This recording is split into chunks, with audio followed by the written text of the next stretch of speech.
What's up, guys? Working on the white 66 Mustang today. Gonna put the heater core in. When it's ready to go, we can run new lines when the motor's in. This was supposed to actually be delivered last Thursday. We barely just got it today, which is Tuesday. I'm gonna take the battery out, make sure it's all charged. Gotta do 4 bolts right there. Easy peasy. And then get underneath the dash.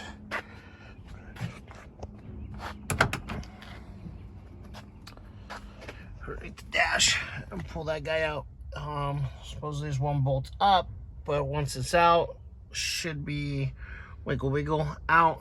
Might have to remove the stereo out of the way. Not sure on that yet.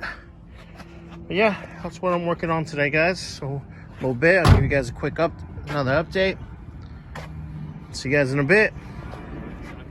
All right, guys. I'll bring the...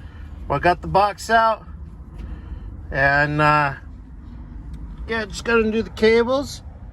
I think, yes, sir. Nice rack. Oh, thank you, sir. It goes along with your nice box. It's a little dirty right now, but yes.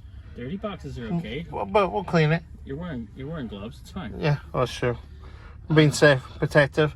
We went way inappropriate. This is what happens when it's my first day back after Almost a week. Tennessee. God knows what went on there. Yes, sir. Anyway. All right. Heater core. Good jobs there, Mr. Bernsey. I almost called you Scotty. Oh, thank you, sweetheart.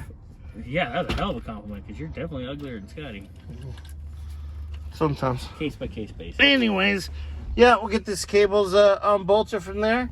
I got one more ducting that goes up that I gotta undo, and I think there's a cable on the. It's easy to get from that side. But yeah, guys, I'll get back to you guys in a few. We'll actually have probably on the bench, tearing it apart, cleaning it up, putting the new heater core in it. Make it nice. Yep. All right, guys, get back to you in a few.